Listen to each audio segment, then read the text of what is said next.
Chers participants, bon après-midi à vous tous et bienvenue au premier cours de la formation d'aujourd'hui sous le nom Les théories des graphes. Le premier cours de notre formation se tournera autour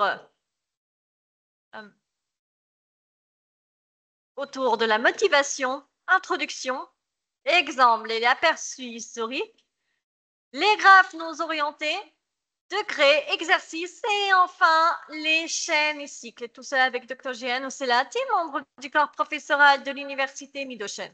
Accordons maintenant la parole à Dr. Jehan. Dr. Jehan, la parole est à vous. Vous pouvez commencer votre séminaire.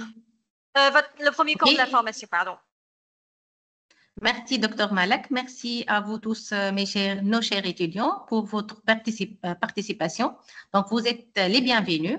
J'espère qu'on va passer une agréable formation ensemble pour mieux comprendre cette notion de graphe, la théorie de graphe, à quoi sert la théorie de graphe pour éloigner un peu de la mathématique concrète, discrète, etc. On va toucher l'utilisation de la mathématique exactement avec la réalité.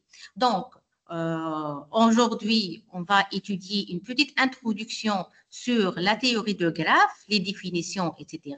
Donc, pour cela, on va commencer par une petite motivation. À quoi sert, pour comprendre à quoi sert la théorie de graphe, pourquoi cette discipline est importante aujourd'hui même, elle est importante, comment on peut résoudre des problèmes en utilisant les graphes, etc. Puis, on va commencer par une petite introduction. On va voir des exemples pour vous mieux comprendre pourquoi, des exemples de la réalité, pour vous comprendre pourquoi on est aujourd'hui intéressé de la théorie de graphe et à quoi sert la théorie des graphes.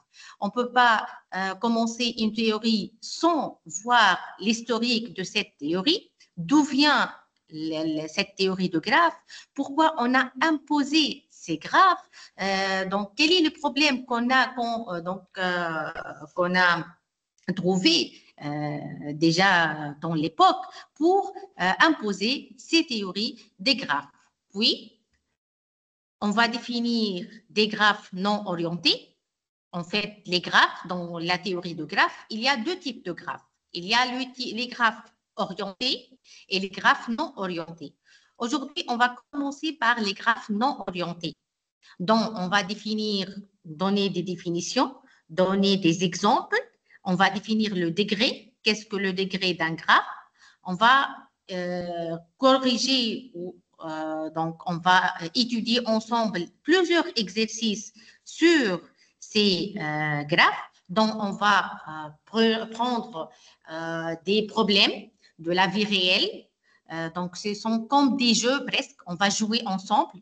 Donc, comme des jeux, comme je vous dis. Donc, des problèmes de la réalité. Et on va les résoudre en utilisant les graphes. On va voir comment ceci. Puis, si on est de temps aujourd'hui, on va étudier les chaînes et les cycles et les chaînes elluriennes. Sinon, on va le reprendre dans la deuxième lecture. Donc, commençons par notre petite motivation. En fait, pour résoudre de nombreux problèmes concrets, on est amené à tracer sur le papier de petits dessins qui représentent, en fait partiellement, le problème à résoudre. Bien souvent, ce petit dessin se compose de points et des lignes. N'importe quel dessin, il est composé de points et des lignes. En fait, notre graphe, de même, il est composé des points et des lignes contenus reliant deux à deux certains de ces points. Donc, dans les graphes, on va trouver des points et des lignes qui relient ces points. On appellera donc ces petits dessins des graphes. Les points sont appelés des sommets et les lignes des arcs ou arêtes. On va définir tout à l'heure quand on va l'appeler des arcs et quand on va l'appeler des arêtes.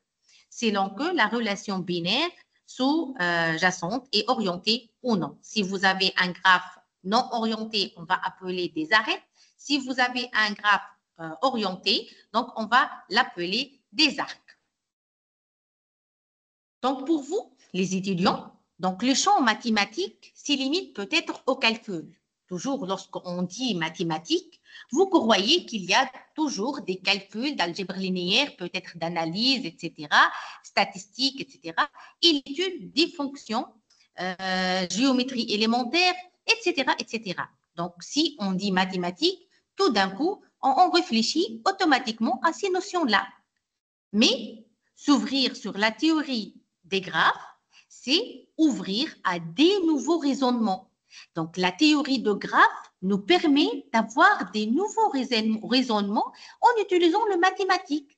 C'est s'entraîner à avoir un autre regard mathématique pour la résolution ou pour la résolution du problème. On va prendre des problèmes, comme vous avez dit, de la réalité, de notre vie générale. Il paraît, dès la première vue, ils sont un peu compliqués. Comment il peut vous poser la question comment je peux résoudre ce type de problème? Donc, c'est vrai, c'est de la réalité, mais il est un peu compliqué. Mais en fait, il est très facile à résoudre en utilisant la théorie de graphes. Donc, montrer aux étudiants des mathématiques non classiques liées à des problèmes concrets. Donc, ce choix peut aider un certain nombre de vous à retrouver même goût aux mathématiques. Si vous détestez un peu le mathématique, vous retrouvez aujourd'hui goût aux mathématiques. Donc, le nouveau ou les nouveautés des objets mathématiques manipulés devraient susciter leur adhésion et leur caractère relativement élémentaire pour éviter tout découragement au long de cette formation. Vous n'avez pas besoin des acquis en mathématiques, non. Donc, on va commencer.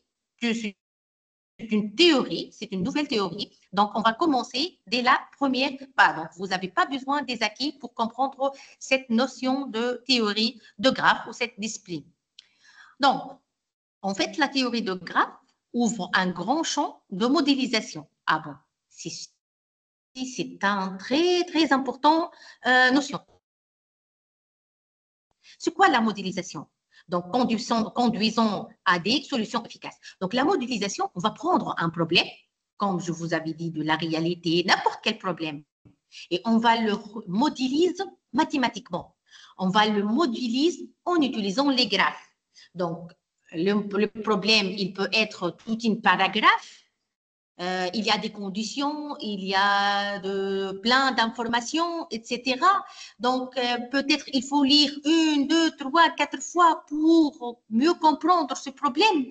Donc, maintenant, comment je peux le résoudre? C'est un peu difficile, mais non, on va le modéliser mathématiquement, puis on va le résoudre en utilisant ces petites images, ces petits dessins, ce qu'on appelle les graphes. Donc, on va montrer comment l'utilisation judicieuse d'un graphe peut rendre certains problèmes concrets accessibles à un raisonnement mathématique. OK? Donc, en fait, on va utiliser les graphes. Donc, on va modéliser un tel problème en un graphe. Donc, il faut avoir un bon graphe qui rassemble toutes les conditions, toutes les contraintes, toutes les informations. Donc, c'est tout à fait normal. Un bon dessin vaut mieux qu'un bon discours. Donc, au lieu d'avoir un bon discours, donc toute une paragraphe, etc., de 10 lignes et 15 lignes, on peut avoir un bon dessin, un petit dessin qui récap tout. Et plus facile à lisible, et plus facile à comprendre, et même plus facile à résoudre.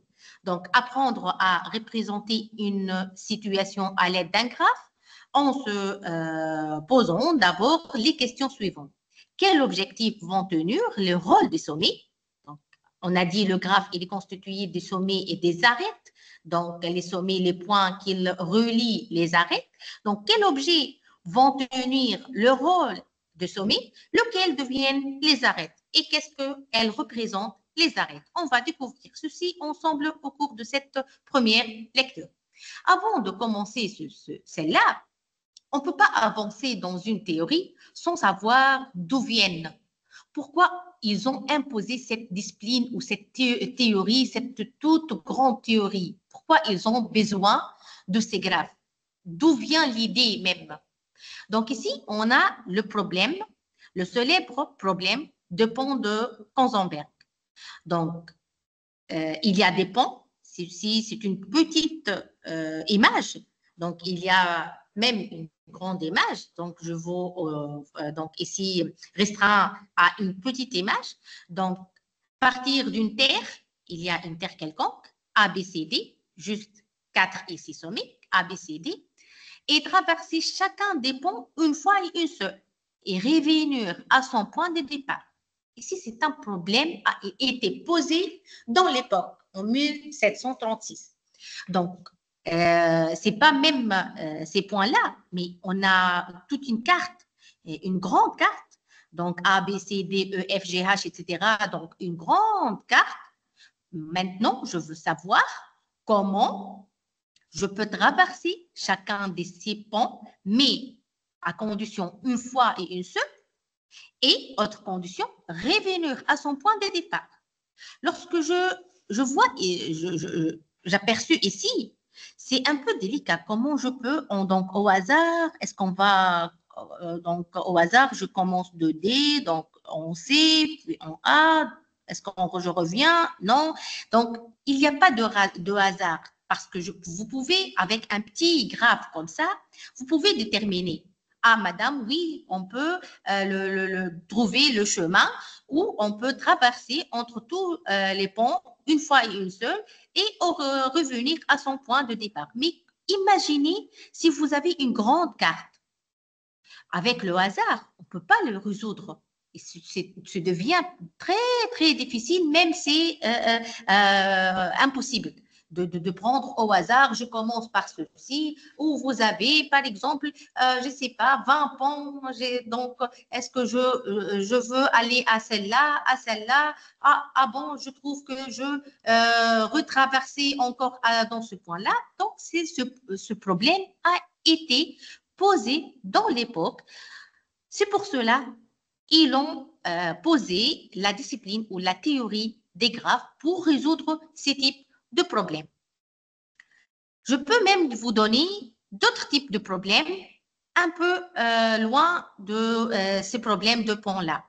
Par exemple, je peux vous poser la question, comment vous pouvez tracer 5 segments sur une feuille de telle manière que chaque segment en coupe exactement 3 autres? Je répète, comment vous pouvez tracer 5 segments. Segment, il est limité. Je vous rappelle que le segment, il est limité de 2 points. Donc, 5 segments. Ici, on trace 5 segments. De telle manière que chaque segment de ces 5, on coupe exactement 3 autres. Donc, c'est un peu compliqué ici. Il faut lire 1, 2, 3, 4 fois. Il faut tracer les segments. Celle-là trace celle-là, coupe celle-là, l'autre. Donc, il prend du temps. Mais on va voir, en utilisant la théorie de graphe, elle devient très, très simple et très, très facile à résoudre. Je peux vous donner un autre exemple, un autre problème. On dispose d'un fil de fer de 120 cm. Est-il possible de préparer une carcasse de cube de 10 cm d'arête sans couper le fil? Je répète, on va disposer d'un fil de fer de 120 cm. On a un très grand fil de fer de 120 cm. Est-ce qu'il est possible? Parce qu'on ne peut pas le couper puis on le perd. On veut savoir, dès les deux, est-ce qu'il est possible de préparer une carcasse de cube de 10 cm d'arête sans couper le fil? Il faut le réfléchir pour bien comprendre tout d'abord ce problème et pour donner une justification même pour votre raisonnement. Et on va voir comment, en utilisant la théorie du graphe, on peut résoudre ce type de problème. Je vais vous poser un autre. Montrer que le nombre de personnes ayant vécu ou vivant sur Terre qui ont donné un nombre impair de poignées, de mains et paires. Montrer que le nombre de personnes ayant vécu ou vivant sur Terre qui ont donné un nombre impair de poignées, de mains et paires. De même, ceci, on peut le résoudre en utilisant même les graphes. D'autres, il y a plein d'exemples. On souhaite, par exemple, prélever 4 litres de liquide. dans un tonneau. Pour cela, nous avons à notre disposition 2 récipients non gradués. L'un de 5 litres, l'autre est de 3 litres. Comment doit-on procéder? Donc, c'est presque comme un jeu ici. C'est comme un jeu. Mais pour le résoudre, il faut bien réfléchir. Il faut comprendre qu'est-ce qu'il veut ici. Et si, même donc, dans la première intuition, donc, il n'est pas clair à ces mots. Donc, si vous le représentez en utilisant les graphes, il devient plus clair, plus simple à résoudre. Donc, un autre problème aussi, montrer que dans un groupe de personnes, il y a toujours 2 personnes ayant le même nombre d'amis présents. Comment vous pouvez prouver ça? Un autre, montrer que dans un groupe de 9 personnes, 4 se connaissent mutuellement et 3 ne se connaissent pas. On peut même vous donner d'autres exemples de la vie générale. Et le plus exemple connu dans la théorie de graphes, c'est les réseaux routiers. En fait, le réseau routier d'un pays peut être représenté par un graphe dont les sommets sont les villes. On va prendre les sommets sont les villes. Si l'on considère que toutes les routes sont à double sens, on utilise un graphe non orienté. Il n'y a pas d'orientation. Et on reliera par une arête toute couple de sommets correspondant à 2 villes reliées par une route. Si l'on considère en revanche que certaines routes sont à sens unique, on utilisera donc un graphe maintenant orienté.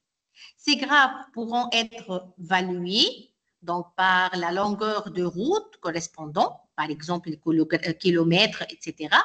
Étant donné un tel graphe, on pourra s'intéresser, par exemple, à la résolution du problème suivant. Donc, je récap ici.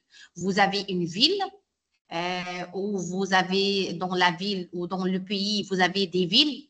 Les villes sont, ou les cités sont reliées par des routes.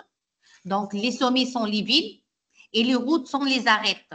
Entre cette ville et cette ville, il y a une route, donc elle est représentée par une arête. Et par exemple, on peut trouver entre une ville et une ville, l'arête, il est porté par le kilomètre. Donc, de cette ville à cette ville, il faut, je ne sais pas, 3 kilomètres par exemple. Donc, les questions qu'on peut les poser, quel est le plus court chemin en nombre de kilomètres passant par un certain nombre de villes données? Donc, il faut savoir le plus court chemin. Ça rassemble un peu ici à la GPS. Je crois que tous, vous connaissez le GPS, bien sûr. En fait, le GPS, il travaille avec, derrière le GPS qu'on voit, nous, il y a la théorie de graphes. Il travaille avec les graphes. Il représente la carte de monde sous des graphes. Et les villes, les sous-villes sont représentées par des sommets et les routes sont représentées par des arêtes. Et il y a des algorithmes qui sont posés pour déterminer le plus court chemin qu'on va étudier au cours de cette formation. Par exemple, l'algorithme de Dijkstra. Et GPS, il utilise l'algorithme de Dijkstra. Donc, comme motivation, on va étudier comment le GPS il va fonctionner. Comment le GPS il fonctionne, on utilise l'algorithme de Dijkstra. On peut poser encore une autre question. Quel est le chemin traversant le moins de villes pour aller d'une ville à une autre? Est-il possible de passer par toutes les villes sans passer 2 fois par un même route? Par exemple, un livreur qui veut livrer un tel produit d'une ville à une autre, il veut savoir est-ce qu'il est possible de passer par toutes les villes sans passer 2 fois par une même route? C'est possible. Donc, on peut résoudre ce type de problème de réseau routier en utilisant les graphes et l'algorithme qu'on va l'étudier. Donc, je peux vous donner un avant-goût donc, sur les processus et l'étape qu'on peut le suivre. Donc, certains problèmes peuvent être spécifiés par un état initial et un état final. Vous trouvez l'état initial, c'est-à-dire la ville, par exemple, qu'on va le commencer, et l'état final où on va arriver. Un certain nombre d'états intermédiaires et des règles de transition, précisons comment on peut passer d'un état à l'autre. Résoudre le problème consiste alors à trouver une suite de transitions permettant de passer de l'état initial à l'état final. Et beaucoup de jeux et autres, entre guillemets, casse-tête peuvent être modélisés ainsi. Parfois, on trouve des problèmes, entre guillemets, qui casse-tête. C'est très difficile à résoudre. Il faut bien casser le tête pour le résoudre. Elle est bien modélisée en utilisant la théorie de graphe. Elle est bien ou facile à résoudre en utilisant la théorie de graphe. On va considérer par exemple le problème. J'ai un problème, on va le prendre comme un jeu de choux et Barbie et de loup. Donc, je vous lis le problème. Un brave homme se trouve au bord d'une rivière qu'il souhaite traverser en compagnie d'un loup, d'une brebis et d'un chou.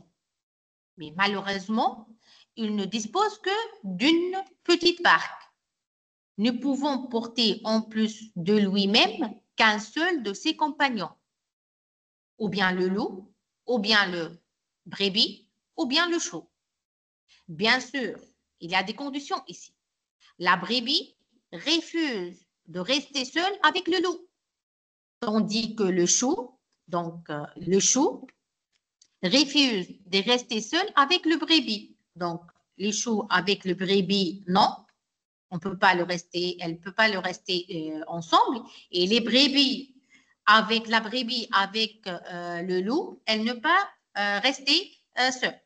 Donc, maintenant, la question que se pose, comment peut-il s'y prendre pour traverser la rivière avec ses 3 compagnons et continuer son chemin? Est-ce qu'il est possible tout d'abord ou non? Donc, puisqu'on a posé la question, il est possible.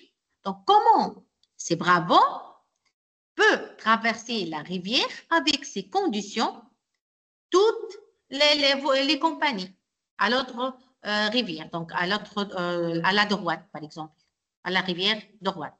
Donc, vous pouvez réfléchir même 2-3 minutes et on va voir ensemble la résolution, comment en utilisant les graphes.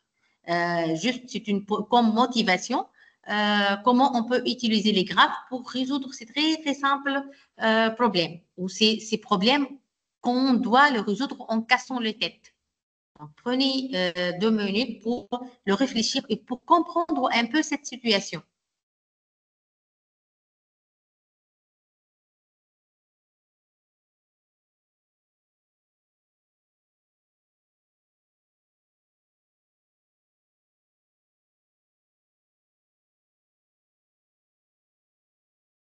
Le difficile ici, qu'il y a des conditions. Il faut passer un seul, donc de la côté droite à la côté gauche, par exemple, et avec un seul compagnie. Et il y a des conditions que le chou, il ne peut pas, donc le brebis refuse de rester seul avec le loup, le brebis avec le loup, non, et les choux avec la brebis, non. Comment il peut se traverser la rivière avec ses 3 compagnons et continuer son chemin? Est-ce qu'il est possible ou non?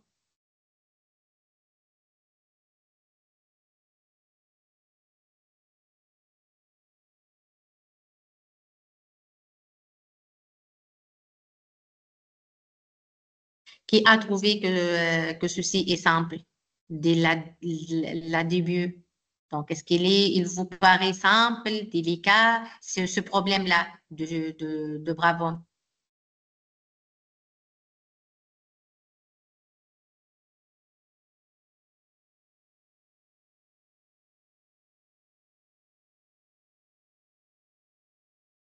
Je vous montre ici la correction, comment on peut donc modéliser ce type de problème. Donc ici, il y a un état initial. L'état initial est l'état où tout le monde est sur la rivière gauche ou la rive gauche de la rivière. Tandis que l'état final est l'état où tout le monde est sur la rive droite de la rivière. On va passer de la gauche à la droite. Donc, la règle de transition est la suivante. Si l'homme est sur une rive avec certains de ses compagnies, alors il peut passer sur l'autre rive, soit seul, soit il veut passer seul, soit accompagné par un seul de ses compagnons, se trouvant sur, bien sûr, la même rive que lui. Sous réserve qu'il ne laisse pas le loup seul avec le brebis, la brebis, ou la brebis seule avec le chou. Donc ici, on peut modéliser ce problème avec un graphe non orienté dont les sommets représentent les états. Ici, on va prendre les sommets représentent les états possibles et les arêtes, le fait qu'on peut passer d'un état à l'autre par une transition. Donc ici, les sommets, c'est l'état et les arêtes, est-ce qu'on peut passer d'un état à un autre? On obtient alors le graphe non orienté suivant. On obtient ce graphe-là. Donc, avant de passer à ce graphe, donc vous trouvez ici L, B, C, H. Donc, le loup est représenté par la lettre L, le chou par la lettre C, la brebis avec la lettre B et l'homme, bien sûr, avec la lettre H. Et où un état est présenté par un cercle coupé en deux demi-cercles, comme vous voyez ici. Ici, l'état est coupé en deux demi-cercles représente les rives gauche et droite de la rivière. Étant donné un tel graphe, on pourra chercher le chemin allant de l'état initial à l'état final. Donc ici, vous trouvez ici l'état initial. Et ceci l'état final. On va procéder tous les états possibles ici. Donc ici, par exemple, je ne peux pas poursuivre tous les cas. Donc, on va commencer par l'état initial. Par exemple, ici, on a tout. La brebis, le loup, le chou et l'homme. À gauche, à droite, il n'y a pas aucun. Maintenant, on a dit ou bien l'homme passe seul ou bien avec un seul compagnie.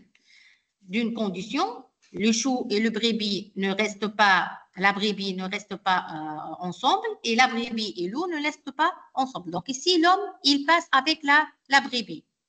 Puis ici, par exemple, la brebis reste ici et l'homme revient. On peut ici passer à celle-là. Donc, ici, l'homme passe avec le loup. Il reste le chou seul. Puis ici, on ne peut pas avoir la brebis avec le loup. Donc, c'est pour cela, ici, l'homme rentre avec la brebis. Par exemple, ici, pour avoir à l'état final, donc on va passer à ceci. Donc ici, dans cette étape, on a à gauche l'homme, la brebis et le chou. Maintenant, l'homme, elle va passer avec le chou. Donc, l'homme, loup et le chou. Puis, donc, qu'est-ce qu'on va, le loup et le chou, ils peuvent rester ensemble ici. Il n'y a pas de condition parce qu'on a dit le chou et la brebis, non.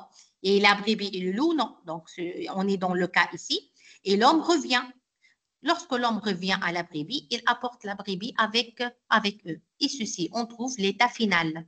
Donc, passons par ceci, celle-là, puis celle-là.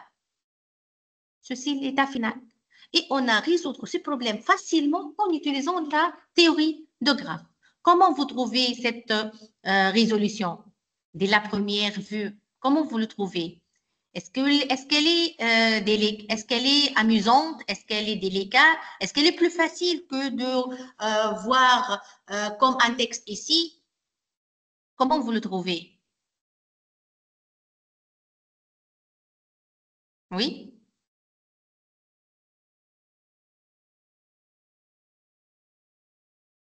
Pour ceux qui veulent Donc, répondre à la question de Dr. Jeanne, veuillez s'il vous plaît soit lever la main, soit les écrire sur le chat. Donc, comment vous trouvez cette représentation de cette belle problème, de ce beau problème? Donc, c'est un problème de casse-tête. Comment on peut, cet brave homme, de passer de la rivière d'un côté à l'autre avec ses conditions et de passer d'un état initial à un état final. Donc, de voir du coup le problème écrit ici, oh, c'est un peu délicat, c'est un peu difficile, c'est de casse-tête ici, comment je peux le résoudre? Est-ce qu'il va prendre le chou avant, la brebis avant, etc. Qu'est-ce qu'on va faire? Donc, vous pouvez ici mettre toutes les situations et puis on va prendre le chemin qui nous permet d'arriver à l'état final et ceci en utilisant la théorie de graphe. Donc, ceci toujours dans la partie de motivation. Donc, comment on peut résoudre des problèmes simples comme des problèmes assez difficiles en modélisant ces problèmes en des problèmes mathématiques en utilisant les graphes. Maintenant, on va définir, avant de passer, il y a un autre problème qu'on peut l'énoncer. Automate fini. L'automate fini. Un automate fini permet de reconnaître un langage régulier et peut être représenté par un graphe orienté et étiqueté. Par exemple, l'automate fini reconnaissant le langage de mots de la forme A à la puissance N, B à la puissance M, le mot composé d'une suite de A suivi d'une suite de B peut être représenté par le graphe suivant. On peut même représenter des problèmes comme ceci, d'automate, en utilisant les graphes, il devient plus facile à comprendre, à visualiser. Donc, ce graphe possède 3 sommets et 4 arcs, parce qu'il est orienté, c'est pour cela on l'appelle arc. Chaque arc étant étiqueté par un symbole A ou B, étant donné un tel graphe, on peut s'intéresser par exemple à la résolution du problème suivant. Donc, existe-t-il un chemin allant du sommet initial 1 au sommet final 3? Est-ce qu'on peut aller de 1 à 3? Est-ce qu'on peut aller de 1 à 3? Est-ce qu'il y a un seul chemin? Est-ce qu'il y a plus? Quel est le plus court? Donc, quel est le plus court chemin entre deux sommets donnés? Existe-t-il des sommets initiaux par lequel aucun chemin allant du sommet initial à un sommet final ne peut passer? Pour résoudre à tous ces types de problèmes différents, comme vous voyez, il y a plusieurs problèmes. Ils sont même différents de tout type de la vie générale, de problèmes donc, comme du jeu. Donc, vous trouvez d'automates, vous pouvez trouver plusieurs types de problèmes. Il faut tout d'abord introduire cette théorie de graphe. Donc, on va commencer par des petites définitions qui remontrent qu'est-ce que la théorie des graphes, des théorèmes. Donc, c'est peut-être un peu lourd parce que n'importe quelle théorie, donc en fait, introduire une nouvelle matière ou une nouvelle théorie n'est pas toujours chose plaisante, car il s'agit souvent d'une accumulation des définitions, des théorèmes, et c'est là, donc, la situation rencontrée ici, mais on va avoir à la côté de ces définitions, des exemples. On va jouer ensemble avec des exemples qu'on va le résoudre en utilisant les graphes pour mettre cette partie un peu légère. Donc, commencer par ces premières définitions.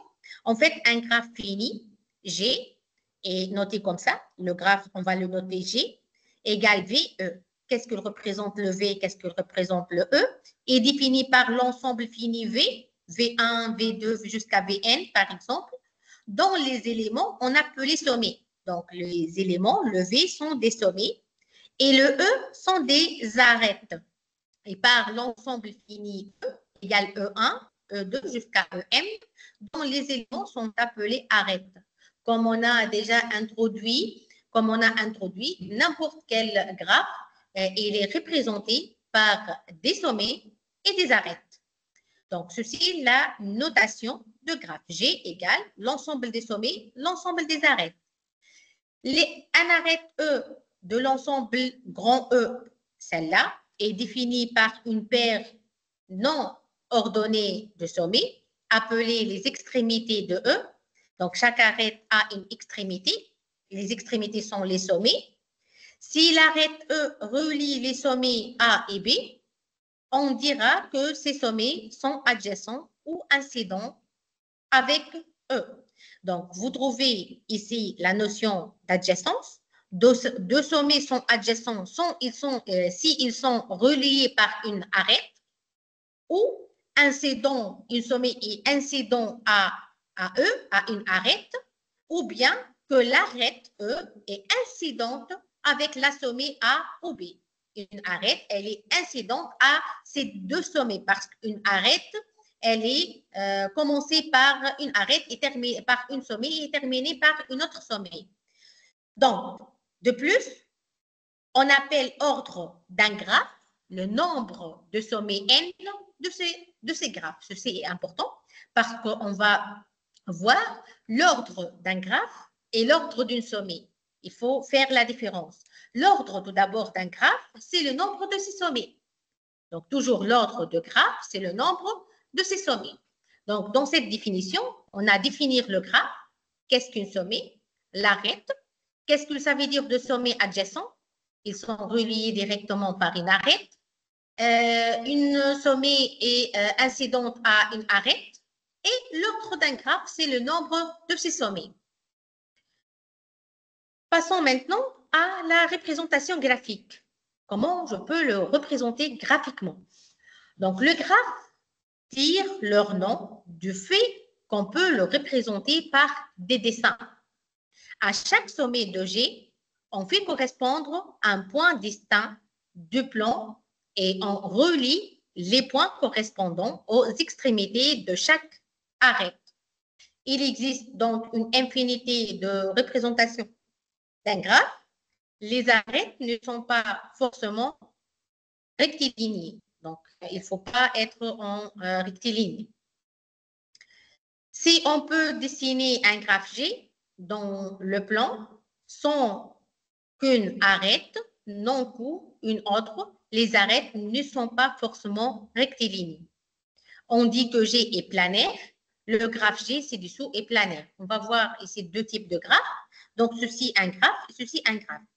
Vous pouvez représenter ce graphe-là. Donc, 1, il est relié à 4 et à 3. Donc, 1, il est relié à 3, à 4 et à 5. Donc, de même ici, 1, il est à 4, 3 et 5. De même ici, 2 est juste relié à 3. Le 2 est relié à 3. Le 4, il est relié à 1, 3 et 5. 4 à 1, 3 et 5. Le 5, il est relié à 1, 3 et 4. Le 5 à 1, 3 et 4. Donc, ceux-ci, en fait, sont le même graphe. Mais ils n'ont pas la même représentation. Ceci, dans la résolution ou dans la modélisation, il n'y a pas de problème. Donc, vous pouvez le représenter, votre problématique, en utilisant ces graphes-là ou en utilisant ces graphes-là.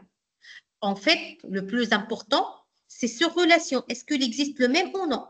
C'est qu'il me concerne les relations, les sommets et les relations. Mais dans les notations, c'est vrai, ces deux graphes représentent la même situation, mais ils ont deux appellations différentes. Une représentation ici non planaire de graphe G, et ceci une représentation planaire de graphe G. C'est-à-dire quoi une représentation planaire? C'est-à-dire les arêtes ne se croisent pas.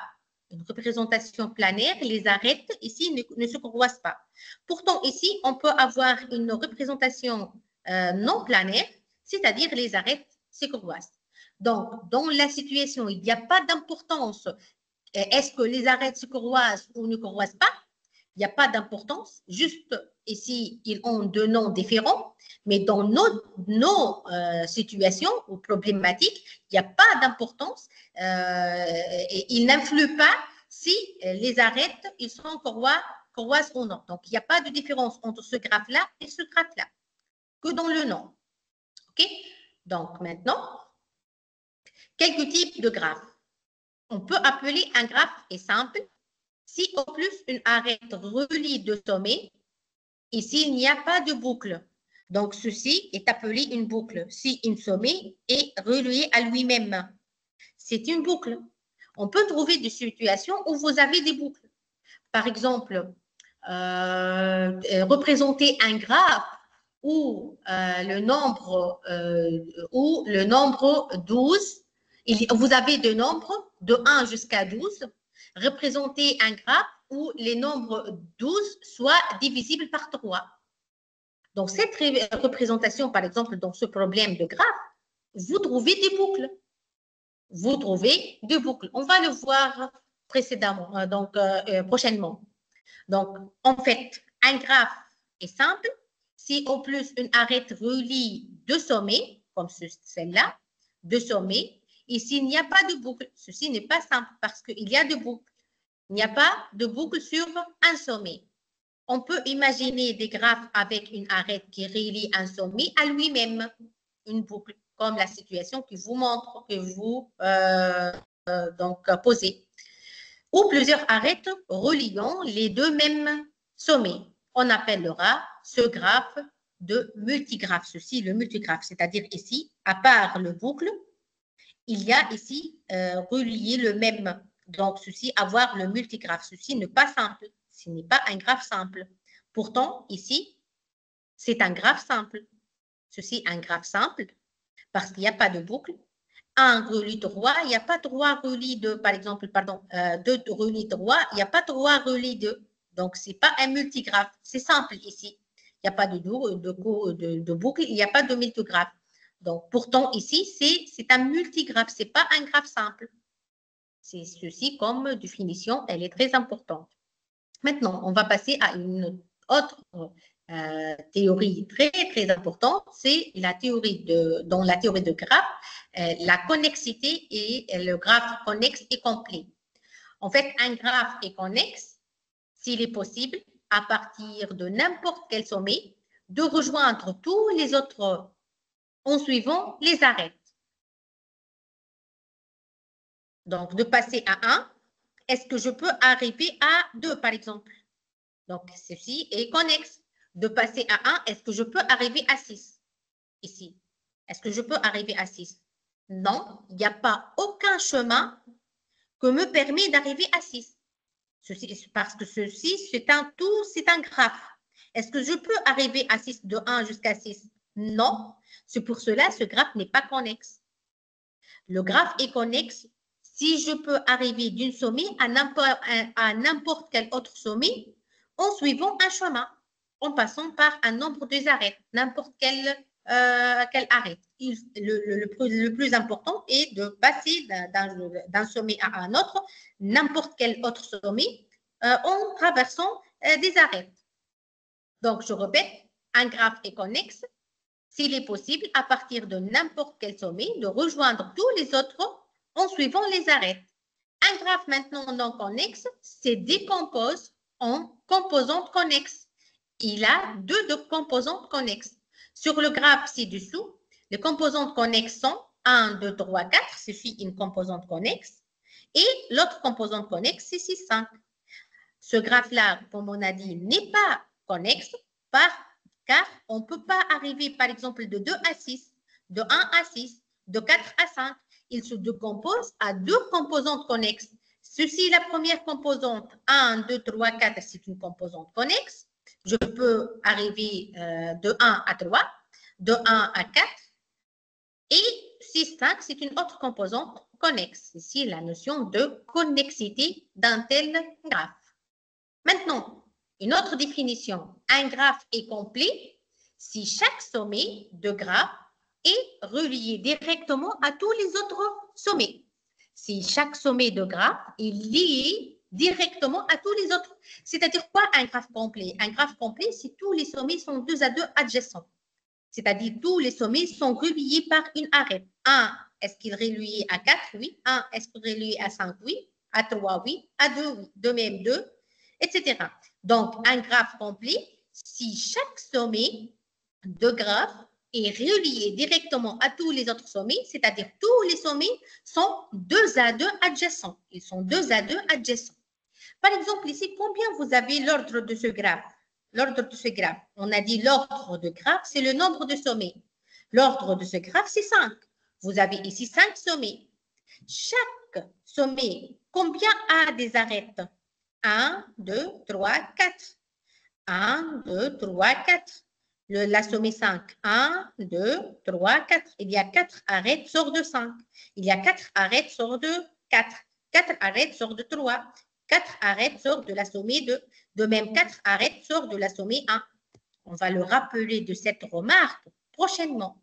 Si vous avez un graphe complet, ici, cet exemple simple, ce graphe est complet, vous avez un graphe d'ordre 5, donc chaque sommet a n-1, 5-1, donc arête.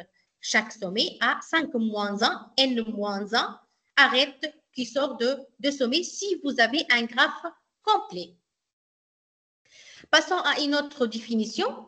Un graphe est bipartite si ces sommets peuvent être divisés en deux ensembles, X et Y.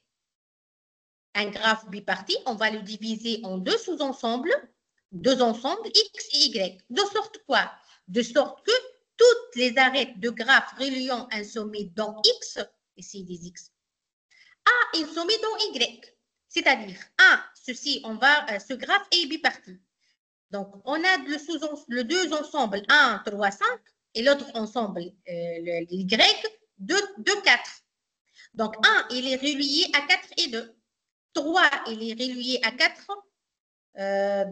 3, il est relié à 4 ici. Et 5, il est relié à 2 et 4. Donc, ceci, c'est un ensemble. Et ceci, c'est un ensemble. Donc, 2 est relié à 1 et 5. 4 est relié à 1, 3 et 5. Donc, ceci, c'est un graphe bipartite. Le premier ensemble, X, 1, 3, 5. Et le deuxième ensemble, 2, 4, est appelé un graphe bipartite.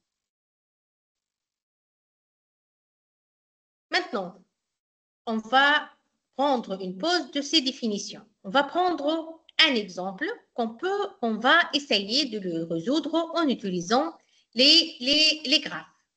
On a 6 wagons à trier dans la gare de triage.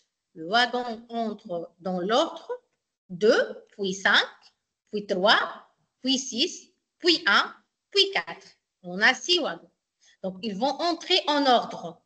Il va entrer le deuxième, puis le cinquième. Après le cinquième, il va entrer le troisième. Après le troisième, il va entrer le sixième. Après le sixième, il va entrer le premier. Après le premier, il va entrer le quatrième.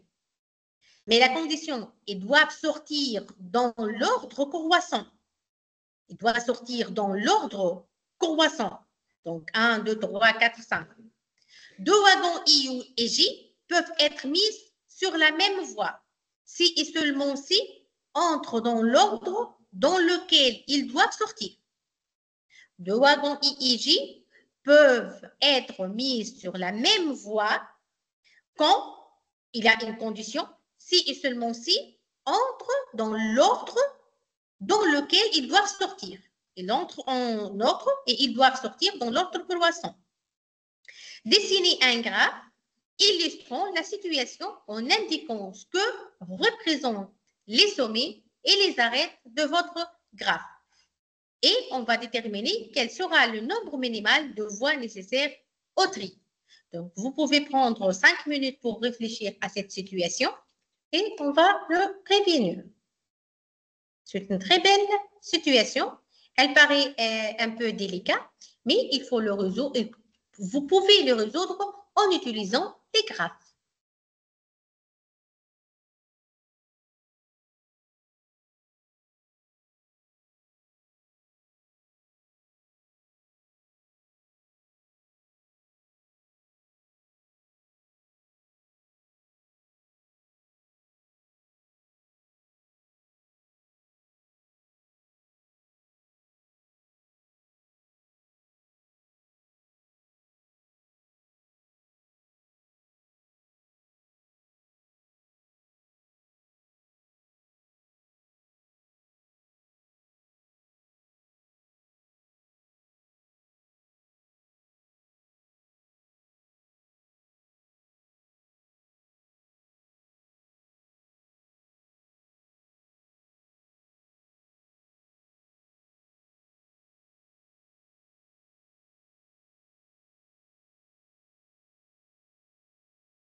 Donc, si vous voulez, je peux vous réexpliquer la situation. On a 6 wagons à trier dans la gare de triage. Le wagon entre dans l'ordre 2, puis 5, puis 3, puis le 6e, puis le premier, puis le 4e. Et ils doivent sortir dans l'ordre croissant. Dans l'ordre croissant, 1, puis 2, puis 3, puis 4, puis 5, puis 6. Il a donné des conditions. De wagons I et J peuvent être mis sur la même voie si et seulement s'ils entrent dans l'ordre dans lequel ils doivent sortir. Donc, on va dessiner un graphe illustrant la situation.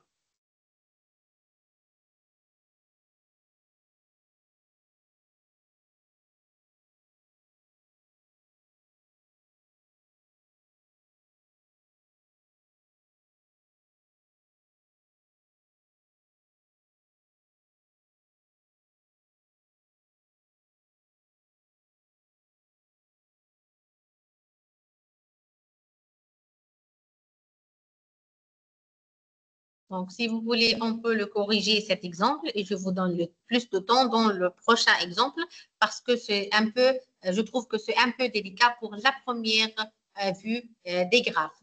Donc, pour familiariser un peu, le temps pour familiariser un peu avec ces types de graphes. Donc, la solution est la suivante. On représente ici les wagons par les sommets. Ici, vous avez 6 sommets parce que 6 wagons. Une arête relie deux sommets I et J. Si les wagons ici, je choisis I et J, ne peuvent pas être sur le même voie. I et J ne peuvent pas être sur le même voie parce qu'il a donné une condition ici. Deux wagons I et J peuvent être mis sur la même voie quand si et seulement s'ils entrent dans l'ordre dans lequel ils doivent sortir. Ils doivent sortir dans l'ordre croissant. Par exemple, entre en l'ordre 2 et 5, entre en l'ordre, en le même, donc 2 puis 5, dans le même voie. Puis, il faut que, est-ce que le 5 peut revenir, donc 5, 2 et 5, oui. Donc, il peut avoir dans le même voie parce que 5 et 2, ils ne sont pas dans l'ordre croissant. Il peut sortir de même dans l'ordre croissant. Donc, une arête relie deux sommets I et J. Si le wagon I et J ne peuvent pas, au contraire, c'est-à-dire ne peuvent pas être sur la même voie. Donc, on obtient ce graphe-là. Donc, ce graphe-là, donc, il va être intermédiaire. Donc, 2 par l'ordre 2 et 5, il peut être dans la même voie. Donc, 2 et 5, ils ne sont pas reliés. Pourtant, 5 et 3 doivent être reliés parce qu'ils n'ont pas être dans le même voie. 3 et 6 n'ont pas reliés. Ici, 3 et 6 n'ont pas reliés. Il peut être dans le même voie. Pourtant, après le 6, 6 et 1, être reliés, ils ne peuvent pas être dans le même voie. Donc, 6 et 1 sont reliés, n'ont pas être sur le même voie. De même ici, 6, 1 et 4. 4, 2, 1 et 4. 1 et 4 n'ont pas relié. Donc, ceci, le graphe. Donc, on voit que 1, 3 et 5, 1, ici, 3 et 5, celle-là, ce sous-graphe-là, ne peuvent pas être sur la même voie. Il faut donc 3 voies au minimum. Donc, on a trouvé que 1, 3 et 5 ne peuvent pas être dans le même voie. Donc, au moins, il faut avoir 3 voies au minimum. Donc, ceci, on a résoudre ce problème en déterminant le nombre de voies qu'il faut avoir au minimum pour qu'on peut satisfaire la situation. Donc, ceci, c'est une situation, comme vous voyez, c'est de casse-tête ici un peu, qu'on peut le résoudre en utilisant la théorie de graphe, qu'elle doit être plus simple, mais il faut choisir vos sommets et vos arêtes et comprendre bien votre situation. On va prendre d'autres exemples après. Donc, on va tout d'abord définir le graphe partiel et le sous-graphe. Soit G, un ensemble des sommets, et des arêtes. Un graphe. Donc, le graphe G' égale V E'. Donc, si vous remarquez ici le même nombre de sommets, le même V, mais les nombres d'arêtes, il est différent. V E'. C'est un graphe partiel de G. Si E' est inclus dans E, autrement dit, on obtient G' en enlevant ou plusieurs arêtes au graphe G. Donc, ici, le grand graphe E, où vous avez plusieurs arêtes, et le E', donc, est inclus dans E. C'est un sous-graphe, donc le G' ici, donc G', en enlevant une ou plusieurs arêtes. Donc, le même sommet, mais on va enlever une ou plusieurs, au moins une, ou plusieurs arêtes. Pour un sous-ensemble des sommets A inclus dans V, le sous-graphe de G induit par A est le graphe A, E de A. Dans l'ensemble des sommets est A et l'ensemble des arêtes est E de A. Est formé de toutes les arêtes de G ayant leurs deux extrémités dans A. Donc, un sous-graphe, c'est le même nombre des arêtes E de A, mais ce n'est pas le même nombre de arêtes. Vous trouvez un nombre des sommets où ces sommets sont reliés de graphe original. Donc, vous pouvez prendre la différence entre le graphe partiel et le sous-graphe. Le graphe partiel, vous trouvez tous les sommets, mais on peut enlever un certain nombre des arêtes. Ceci est la définition d'un graphe partiel. Maintenant, un sous-graphe. Un sous-graphe, je peux prendre un nombre de sommets, ce n'est pas tous les sommets, qui sont reliés, bien sûr, de ces arêtes dont les sommets qu'on le choisit. Donc, c'est un sous-graphe, donc représenté par A, un nombre de sommets de notre graphe V. Donc, A et E de A, les arêtes qui relient ces sommets A. Donc, c'est tout simplement, c'est un sous-graphe. Comme on a vu, celle-là, comme on a dit que ceci, c'est un sous-graphe. 2, 1, 4, 3, c'est un sous-graphe. 5, 6, c'est un sous-graphe. Donc, 1, 3, 4, c'est un sous-graphe ici. OK? Les arêtes, les sommets sont 1, 3 et 4. Et les arêtes qu'ils relient entre 1 et 3, 3 et 4 et 1, c'est un sous-graphe. Je peux prendre que ceci, par exemple, c'est un graphe partiel, tous ces graphes, mais je peux enlever, par exemple, l'arête entre 2 et 3. Je peux enlever l'arête entre 2 et 3 et j'appelle celle-là, tout, c'est un graphe partiel. Il faut avoir tous les sommets pour appeler, c'est un graphe partiel. Donc, pardon, j'ai avancé. Donc, je vous montre ici des exemples. Par exemple, ceci, un graphe G. Donc, vous avez 6 sommets ici, de 1 jusqu'à 6. Les arêtes entre, comment vous exprimez les arêtes? Entre 1 et 3, entre 1 et 4, entre 2 et 3, entre 2 et 3, entre 3 et 4, ici, entre 4 et 5, et entre 5 et 6. C'est votre graphe original, le graphe G. Maintenant, un graphe partiel, il faut avoir tous les sommets, de 1 jusqu'à 6. Voilà tous les sommets. On va enlever quelques arêtes. Donc, on a enlevé l'arête entre 3 et 4, l'arête entre 4 et 5. Donc, celle-là, on a enlevé 2 arêtes ici, entre 3 et 4, et 4 et 5. Et conserver les autres arêtes. C'est un graphe partiel. Un sous-graphe maintenant, il n'est pas nécessaire d'avoir tous les arêtes. Donc, ici, 1, 2, 3, on a enlevé le 4, 5 et 6. Et on va voir qu'est-ce qu'il reste ici. Si on enlève le 4 ici, il reste la liaison entre le 2 et le 3, le 3 et le 1, et le 5 et le 6. Parce qu'on a enlevé le 4, donc on a enlevé toute cette partie-là. Le 4 et ses liaisons et ses arêtes. C'est un sous-graphe ici. Donc, un graphe partiel d'un sous-graphe est un sous-graphe partiel. Un graphe partiel d'un sous-graphe, je peux prendre ce sous-graphe-là et je choisis un graphe partiel. Donc, un graphe partiel d'un sous-graphe est un sous-graphe partiel de G. On appelle clic un sous-graphe complet. Le sous-graphe complet, ce n'est pas un clic ici. Le sous-graphe complet, c'est un clic. On appelle un clic le sous-graphe complet.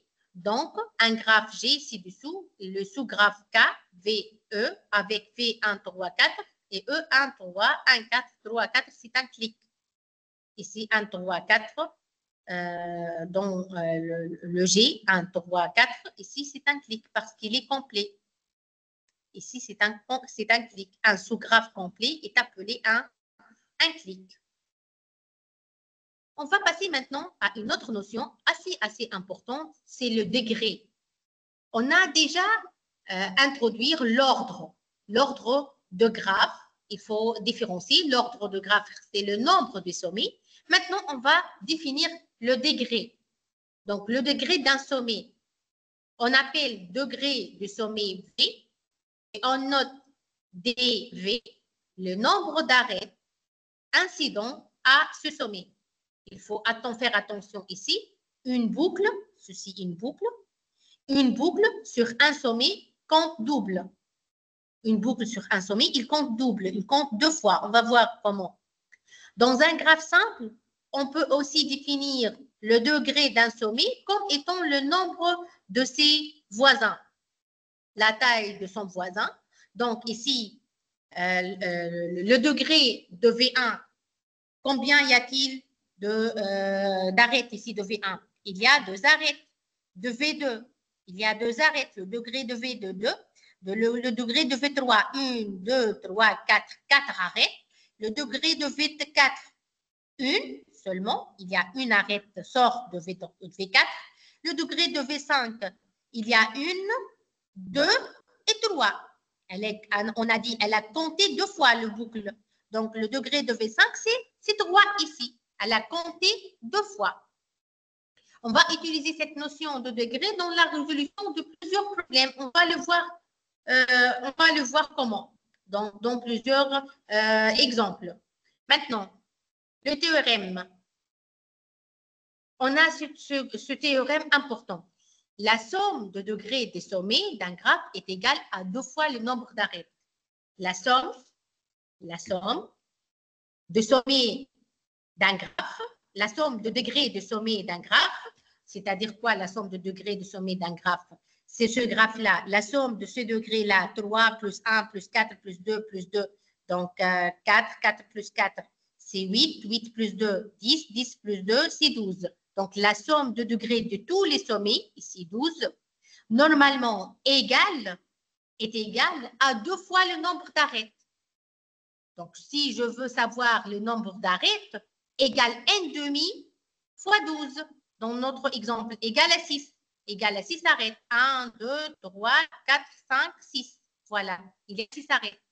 Si vous comprenez bien, donc je répète, la somme de degrés des sommets d'un graphe est égale à 2 fois le nombre d'arêtes. Et le nombre d'arêtes dans vos graphes égale n demi fois la somme de degrés. Par exemple, ici, le nombre d'arêtes, si je compte ici 1, 2, 3, 4, 5, 6. 5, 6 fois 2 égale la somme de tout le degré, égale à 12. On a fait la somme ici, on a trouvé 12. Donc, notre théorème est bien fondu. Et vous ne voyez pas dans ce petit graphe. Donc, imaginez dans une très grande carte, par exemple, au réseau routier, vous avez besoin de connaître le nombre d'arêtes ou le nombre de routes. Comment je peux le connaître? À partir de cette formule de degré. C'est pour cela, il est très, très important, ce théorème fondamental. Donc, le degré d'un graphe est le degré maximum de tous ces sommets. Dans l'exemple ci-dessous, le degré de graphe est 4. Le degré de notre graphe ici est 4, c'est-à-dire, donc ici, le degré de notre graphe à cause du sommet V3. Donc, on va répéter ici, le degré d'un graphe, le degré de votre graphe est le degré maximum de tous ces sommets. Quel est le degré maximum ici? V2 à la 2, V1 à la 2, V3 à la 4, V5, 1, V4, 1. Donc, le maximum de degrés, c'est dans V3. V3 à 4, c'est pour cela le degré égal à 4. on a l'ordre d'un graphe. L'ordre d'un graphe, c'est le nombre de sommets. Le degré d'un graphe, c'est-à-dire le degré de nœud qu'elle a le maximum d'arêtes, le maximum d'ordre. Et l'ordre d'une somme, le degré d'une sommet, c'est le nombre d'arêtes qui sort d'une telle sommet. Donc, le degré de ce graphe égale à 4. Un graphe dont tous les sommets ont le même degré est dit régulier. Si vous avez un graphe où vous avez le même degré, par exemple 2A, 2, 4, 3, 4 degrés, V1, 4, V5, 4, V4, 4, c'est-à-dire si votre graphe c'est appelé régulier. Si le degré commun est K, alors on a dit que le graphe est K régulier. Donc, je sais que c'est un peu lourd parce qu'il y a n'importe quelle théorie a, dès les débuts, a plusieurs définitions pour mieux comprendre parce que c'est une nouvelle théorie. Il n'y a pas des acquis qu'il faut, on va se basant sur cette théorie. Donc, il faut définir le graphe, les notions, etc. Donc, on va faire maintenant des exercices, des exemples pour allergir cette formation ou cette première lecture. Donc, on va utiliser l'ordre et les degrés de graphe, le degré de sauvé pour résoudre ce type d'exercice. Est-ce que vous pouvez construire un graphe ayant au moins 2 sommets et tel que tous les sommets ont 2 degrés différents? Est-ce que vous pouvez construire un graphe ayant au moins 2 sommets, dans le général, vous prenez n, au moins 2 sommets, et tel que tous les sommets ont des degrés différents? Est-ce que vous pouvez réfléchir un peu?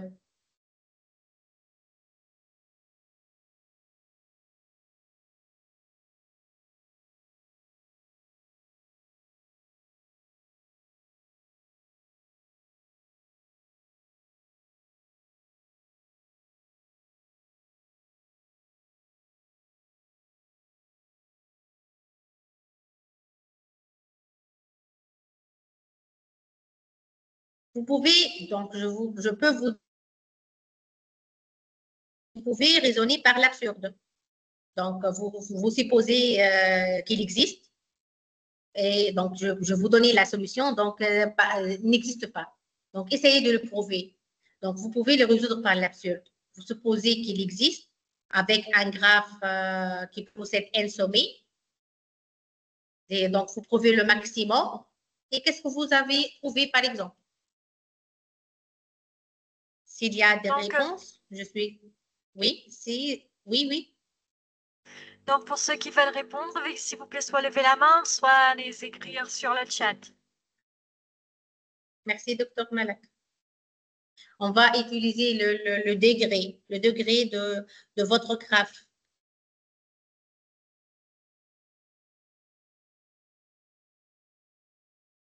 Même je peux vous aider un peu. Donc, vous pouvez supposer que votre graphe existe et qu'il possède un sommet. Votre graphe a un sommet. OK? S'il a un sommet, le degré maximal d'un sommet égale à quoi, à vos avis? Si vous avez un graphe à n sommets, le degré maximum d'un sommet égale à quoi? À vos avis, j'attends vos réponses, s'il vous plaît. Allez, tout le monde, hop, hop. Ceux qui veulent répondre, s'il vous plaît, soit lever la main, soit les écrire sur le chat. On attend la réponse. Vous pouvez prendre, même si ce n'est pas n, prenez un exemple où vous avez 3 sommets. Racez chez vous un graphe, vous avez 3 sommets. Un graphe complet, relié par le maximum des sommets. Chaque sommet a au maximum combien d'arêtes? Si vous avez un graphe de 3 sommets. C'est pas un, OK. non? OK, on m'a dit, Aboubakar a dit 0.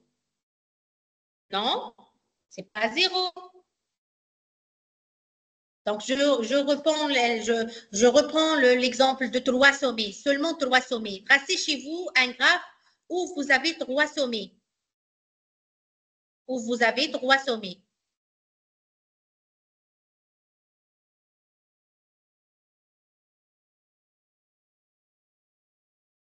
Ah ouais, tout le monde.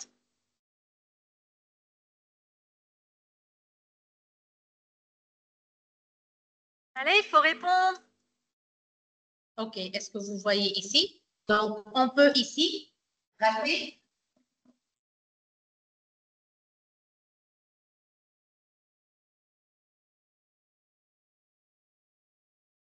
Donc, Omadi a répondu, il a dit que le sommet de le degré de chaque sommet est 0. Non, c'est pas tableau. 0. Vous avez ici, par exemple, vous avez ici 3 sommets. Un graphe où vous avez donc 1, 2, 3. Si je veux relier au maximum ces sommets, donc je veux relier ceci et celui-là et celle-là au maximum, est-ce qu'il y a une autre relation entre ces 3 sommets? Non, il n'y a pas d'autre relation. Combien au maximum le degré de 1 ici, le degré de cette sommet? Le degré ici, le degré de 1 égal à 2. Le degré de 3 égale à 2. Il y a 2 sommets sur de 3. Le degré de 2 égale à 2. Il y a 2 sommets sur de 2. Donc, si vous avez un graphe avec n sommets, si vous avez un graphe avec n sommets, je répète, n sommets, au maximum, vous avez n-1, le degré de votre sommet, ça sera n-1. Donc, le degré de vos sommets, ça sera n-1. Comme je vous montre donc ici, si vous avez un graphe, par exemple, de 3 sommets, ils sont reliés 2 à 2. Ils sont reliés 2 à 2. Donc, automatiquement, vous avez un graphe au maximum de 2 degrés de chaque sommet et de 2. Donc, maintenant, en général, si vous avez un graphe de n sommets, au maximum, combien vous avez le degré au maximum? C'est n-1. Donc, comme le graphe de 3, c'est n-1. Donc, on reprend ici notre exemple. Donc, supposons qu'un tel graphe existe et qu'il possède n sommets. Le degré maximal d'un sommet est donc n-1, comme on a expliqué tout à l'heure. Donc, si vous avez n sommets et le degré maximal, au maximum, combien vous avez le degré de vos sommets? Donc, c'est-à-dire votre graphe est complet. Donc, c'est n-1. Donc, si tous les degrés de sommet sont distincts, on a donc nécessairement un sommet de degré 0, s'ils sont distincts. Donc, nécessairement, vous trouvez un sommet de degré 0, un sommet de degré 1, un sommet de degré n-1. Donc, du fait de la présentation ou la présence d'un sommet de degré 0, donc on va multiplier par 0, il est impossible d'avoir un sommet de degré n-1. Donc, en effet, celui-ci devrait être relié à tous les autres, y compris x0. Donc, c'est une contradiction. Donc, notre situation ici, elle n'est pas réalisable. On ne peut pas construire un graphe où vous avez au moins 2 sommets et tous les sommets ont 2 degrés différents. On ne peut pas avoir ce type de graphe-là. Je peux vous donner un autre exemple où vous trouvez, donc ici, on va utiliser les graphes et les degrés. Est-ce qu'il existe un graphe d'ordre 5? C'est-à-dire quoi d'ordre 5? C'est-à-dire, vous avez 5 sommets, dont les sommets ont pour degrés respectifs 1, 2, 2, 3, 4. Est-ce que vous avez réfléchir un peu? Ok, pour ceux qui veulent répondre à la question, veuillez s'il vous plaît soit lever la main, soit les écrire sur le chat. On répète l'exercice. Existe-t-il un graphe d'ordre 5 dont les sommets ont pour degrés respectifs 1, 2, 2, 3, 4? A. Existe-t-il un graphe d'ordre 4 dont tous les sommets ont un degré égal à 3? Ou B.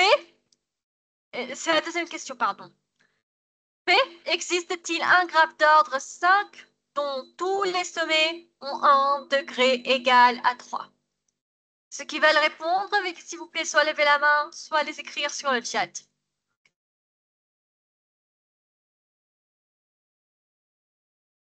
Donc, Docteur, je peux vous aider. Docteur, on, Oui, on leur donne combien de minutes pour résoudre cet exercice?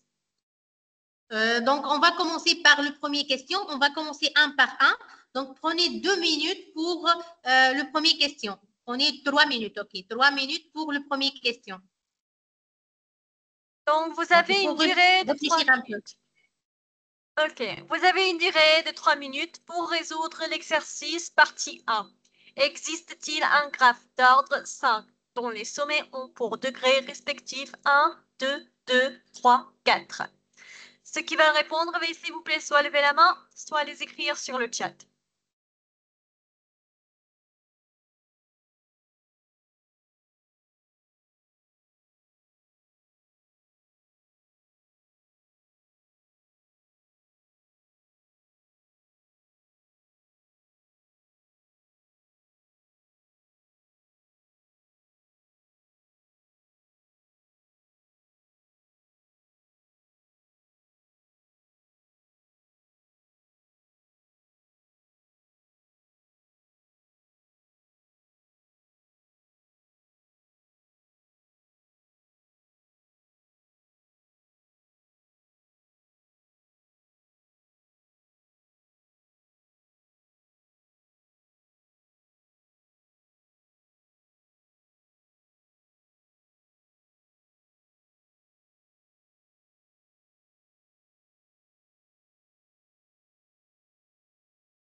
Je peux vous donner une indication si vous voulez. Vous pouvez commencer par la sommet où elle a le plus grand degré. C'est-à-dire ici, la sommet 5, elle a le plus grand degré. Puis passer à la sommet 4.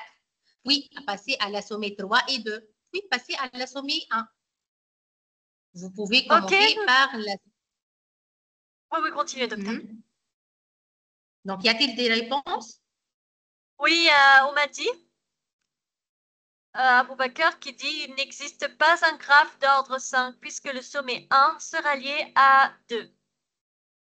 Non, donc je peux vous prouver qu'il y a un graphe qui représente cette situation. On va le représenter même ensemble si vous voulez sur le tableau, s'il est clair ici, et je peux vous le démontrer même sur le fichier. Donc ici, la situation est la suivante. On a dit qu'on a 5 sommets. Donc ici, vous avez 5 sommets. Donc A, B, donc 1, 2, 3, 4 et 5. On va commencer par 5. 5 à 4, le degré de 5, c'est 4. Le degré de 5, ici, c'est 4. 1, 2, 3 et 4. Le degré de 5 égale à 4. Elle a relié de 4 sommets. Puis, le degré de la quatrième sommet, c'est 3. Le degré de la quatrième sommet c'est ça, c'est 3. Donc, c'est 1. Et la degré de deuxième, donc de droit, c'est là. Et le 2 degrés de deuxième est celle-là. Voilà. Voilà le graphe.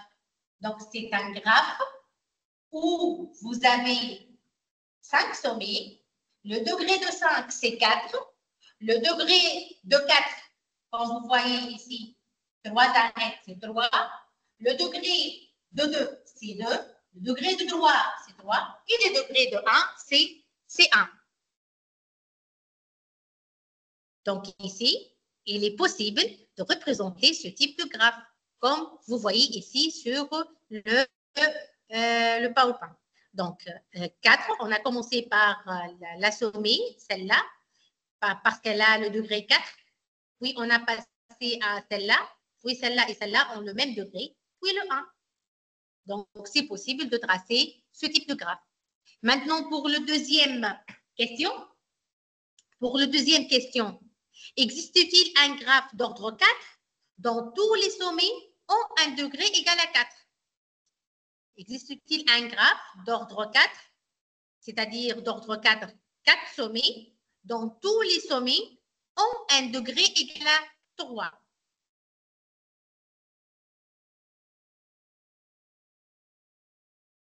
Combien de minutes on leur laisseront, docteur? Donc, juste 10 minutes et on va reprendre, ou 15 minutes, et on va reprendre la prochaine lecture, Inch'Allah. Ok. Juste pour cette question, 2 minutes. 2 minutes, pardon, docteur Malak.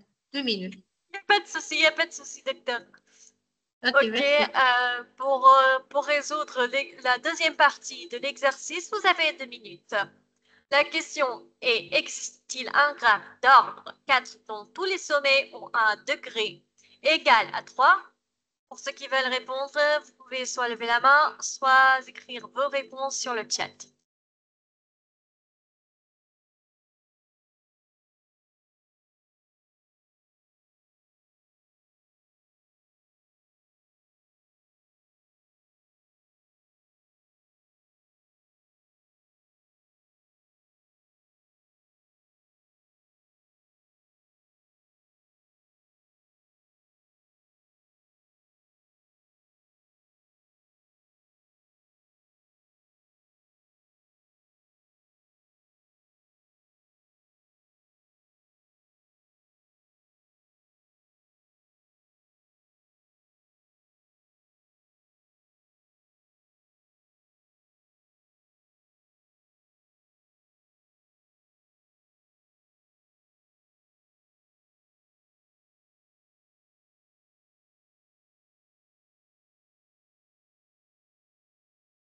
Alors, pas de réponse? Au moins, est-ce que oui ou non? Est-ce que vous trouvez oui ou non? Allez tout le monde, vous pouvez lever la main ou écrire sur le chat vos réponses. Graphe d'ordre 4, c'est-à-dire vous avez 4 sommets, donc tous les sommets ont un degré égal à 3. Donc, vous prenez 4 sommets et vous reliez les sommets à chaque sommet à les autres. Donc, est-ce que vous pouvez avoir 3 sommets? Normalement, il est un peu évident parce que oui. Donc, ici, ne prenez pas les boucles. Donc, ici, c'est un graphe à 4 sommets. Je peux relier ces sommets à les autres, les autres, les autres. Donc, on a dit qu'un graphe est complet si et seulement si l'ordre des sommets égale n-1. Donc, vous avez 4 sommets, donc il est complet, égale 4 moins 1, c'est 3. Donc, il est possible d'avoir un graphe de 4 sommets où les degrés de chaque sommet est égal à 3. C'est-à-dire, votre graphe est complet.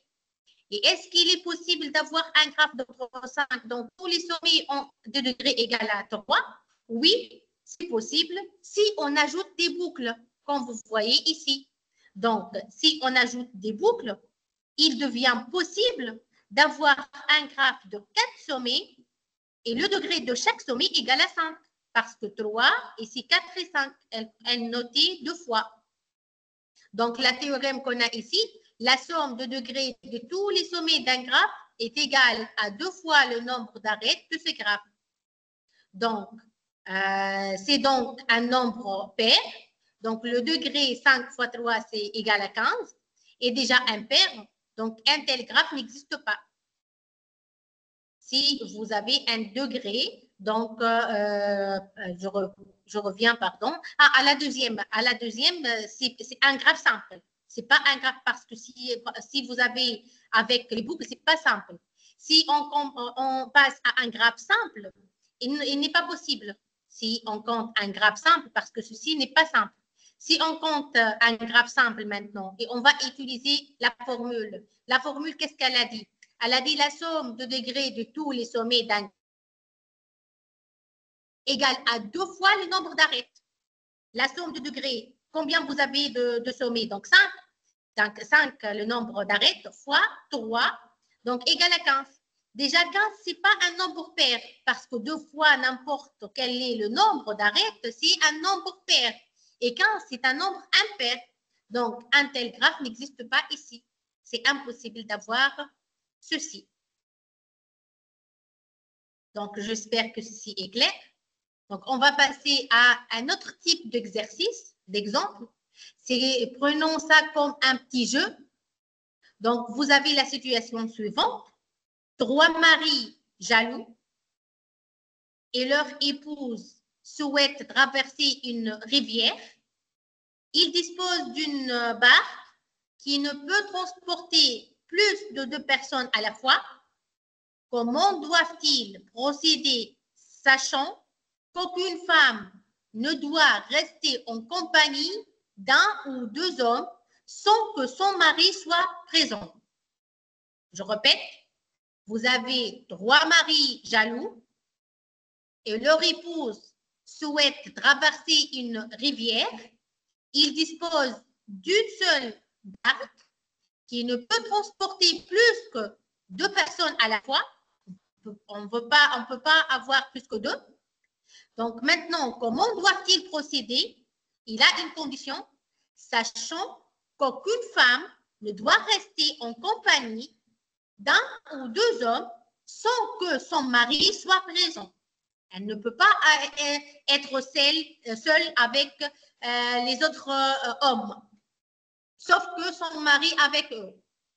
Comment on peut résoudre ce type de problème? Il est un peu similaire, je vous donne une indication, il est un peu similaire à la situation de loup et homme et le chou, la Barbie, qu'on a déjà étudié dans le début, dans la partie de motivation. Il est un peu similaire à celle-là. Donc, vous prenez deux situations et les arêtes sont est-ce qu'on peut passer ou non, le passage d'une situation à une autre. Donc, c'est un exercice très, très important, ceci, comment vous pouvez résoudre. Donc, essayez de le résoudre même si vous pouvez sans utiliser les graphes. Et oui, est-ce que vous pouvez le résoudre? Oui, vous pouvez le réfléchir. Comment je peux le résoudre en utilisant maintenant le graphe? Le graphe, je vous aide. Vous prenez des situations. Donc, les sommets sont les situations qui est décomposé en 2 et les arrête de passer d'une situation à une autre. Vous avez une situation initiale et une situation finale. Donc, essayez de le réfléchir. Donc, sinon, vous pouvez réfléchir, vous pouvez faire un capture écran. Donc, prenez cet exercice et mieux avec cet exercice parce qu'elle est très, très importante. Donc, comment, prenez comme un jeu. Donc, c'est un jeu. Comment vous pouvez trouver la solution de cette casse-tête, de ces problèmes casse-tête. Et donc, est-ce qu'il est réalisable ou non? Je peux vous répondre oui, ce problème est réalisable, on peut le réaliser. Donc, on peut que tout passe. Donc, mais il faut le résoudre comment? Comment doivent-ils procéder ou passer toute l'équipe? Ces 3 maris avec ces femmes, comment il peut se passer? Donc, vous pouvez faire un capture écran et réfléchir chez vous et on va le reprendre la prochaine séance. Avant de passer, y a-t-il des questions concernant cette partie? Juste un moment, docteur. On peut considérer l'exercice 3 comme devoir? J'ai pas compris. Répétez, s'il vous plaît. L'exercice 3 qui est affiché maintenant, on peut le considérer comme un devoir pour que les étudiants ou bien les participants le fassent pour la semaine prochaine? L'exercice 3, donc, qu'est-ce que vous voulez? L'exercice 3, je n'ai pas entendu, désolé, il coupe la connexion. J'essaie de dire que est-ce qu'on doit considérer cet exercice comme devoir? Oui, on peut faire ça. Donc, on peut faire ça, l'exercice ça comme un petit devoir. Donc, même je vous facilite les tâches. Donc, vous pouvez prenez, donc je vous donne des indications, comme la situation de brebis, la brebis et le chou, l'homme et le loup. Donc, c'est un peu identique. Donc, vous avez des situations, les sommets sont les situations, et les arrêts, les passages entre une situation à une autre. Est-ce que vous pouvez, comment vous pouvez réaliser cette situation? Vous pouvez faire un capture écran et on va le prendre comme un devoir pour la prochaine séance. Super. OK? Donc, je pense que vous avez terminé. N'est-ce pas, Oui? docteur? Y a-t-il, OK. oui? Est-ce Pour qu'il y ceux a-t-il des qui ont questions des avant? questions, Merci, docteur. désolé, désolé. OK. Y a-t-il des questions? Merci pour votre présence tout d'abord, pour votre patience. Et y a-t-il des questions? OK, tout le monde, pour ceux qui ont des questions, veuillez s'il vous plaît soit lever la main, soit les écrire sur le chat.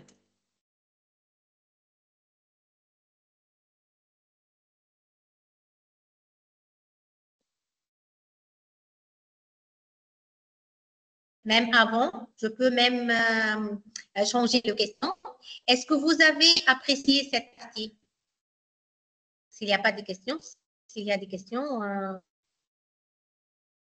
comment si le graphe est orienté ou non? Donc, le graphe est orienté ou non selon la situation. Si vous pouvez passer d'un sommet à une autre et revenir de la même sommet à l'autre, donc c'est-à-dire votre graphe n'est pas orienté. Si vous passez à un sommet et ne peut pas revenir à l'autre sommet, c'est-à-dire votre graphe est orienté selon votre situation. Par exemple, X et Y, ils sont amis. Ali et, je ne sais pas, et Alex, ils sont amis. Est-ce que Alex et Ali, ils sont amis? Bien sûr que oui. Si Ali est l'ami d'Alex, bien sûr que Alex est l'ami d'Ali. Donc, ce graphe est non orienté. OK? Donc, il y a des graphes orientés, de réseaux routiers, par exemple, les réseaux routiers, il y a des routes sens interdit, un sens unique. Si vous avez un route sens unique, c'est-à-dire votre graphe est orienté. On ne peut pas revenir de ce route-là. Donc, une seule sens. Donc, votre graphe est orienté. Donc, suivant la situation, selon la situation. Est-ce qu'elle est claire? C'est bon? Super. Donc, pour Oui. ceux qui ont des questions, veuillez s'il vous plaît soit lever la main, soit les écrire sur le chat.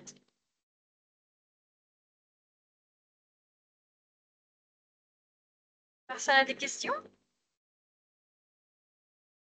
Tout est clair? Je peux même vous poser une autre question, si vous voulez. Je peux vous poser moi-même les questions. Est-ce que vous appréciez cette partie de théorie de graphe? Est-ce que vous trouvez le mathématique un peu amusant avec cette théorie ou non? Comment vous le trouvez? Donc, vous pouvez répondre à la question soit en écrivant sur le chat, soit en levant la main. Parce qu'on a sorti un peu de la mathématique discrète, de la mathématique de calcul, d'algèbre, d'analyse, etc. On a sorti de ça. Donc, on touche un peu la réalité ici. On prend des problèmes, on le résout en utilisant le mathématique, la modélisation. Donc, comment vous le trouvez ici? Est-ce que c'est amusant? Est-ce que non? Est-ce que c'est important au moins pour vous?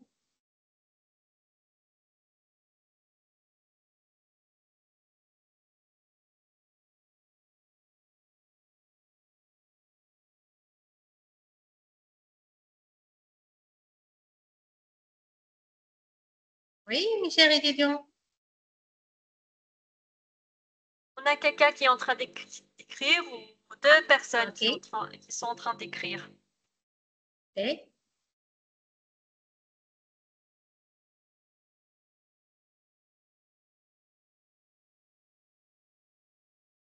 OK, jusqu'à l'arrivée de vos collègues, vous pouvez répondre ou bien poser vos questions soit en levant la main, soit en l'écrivant sur le chat.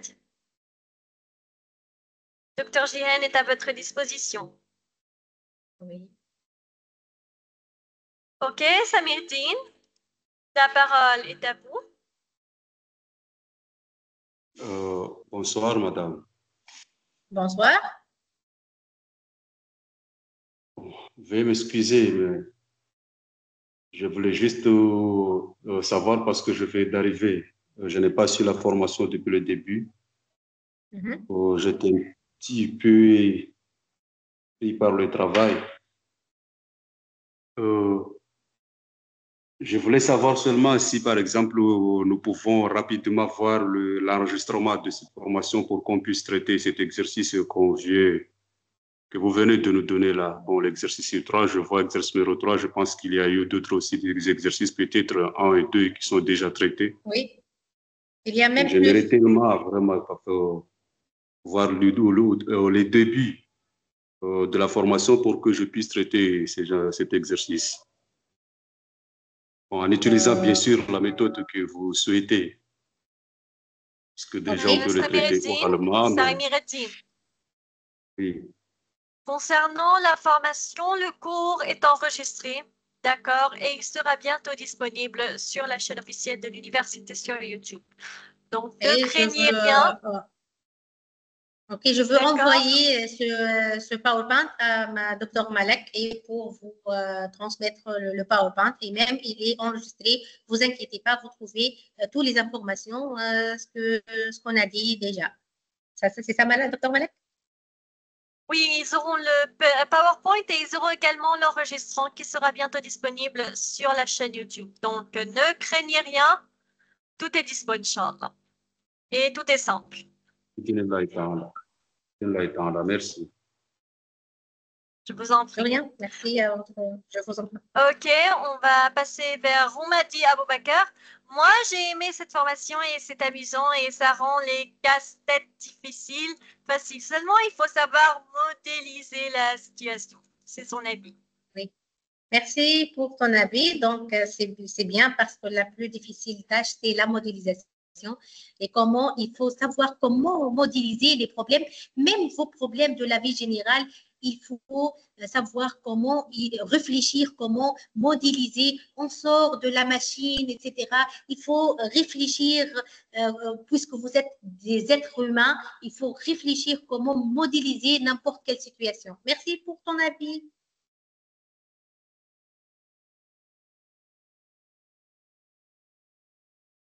Y a-t-il d'autres questions?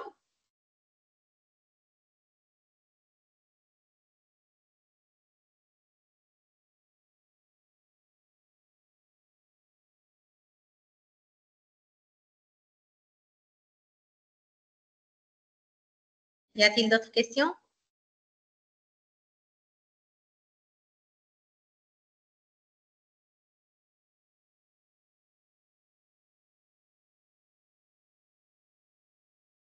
Docteur, vous me recevez?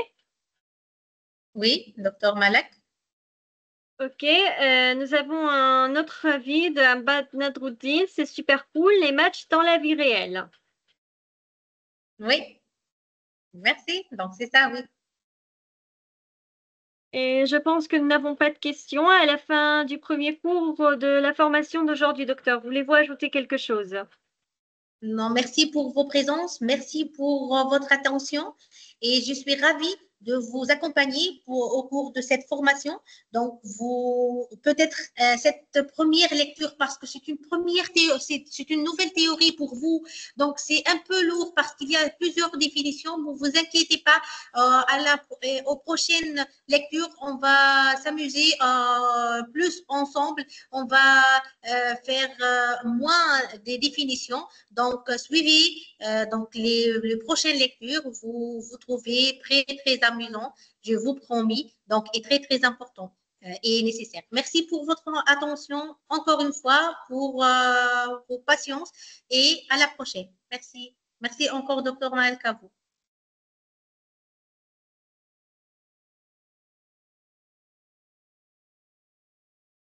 Merci infiniment à vous, docteur, pour tous vos efforts.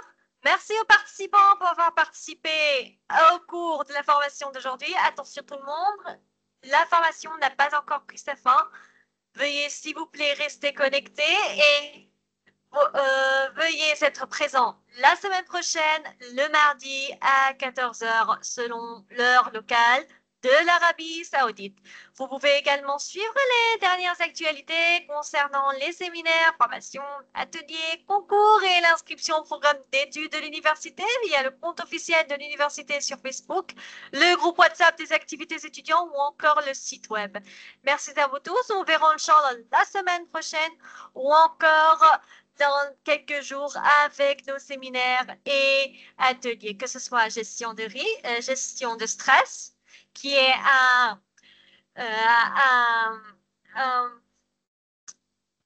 qui est totalement demandé, ou encore le séminaire du design graphique au service du marketing. Merci à vous tous. Nous vous verrons, Inch'Allah, dans nos prochaines activités. À bientôt et au revoir. Au revoir, merci.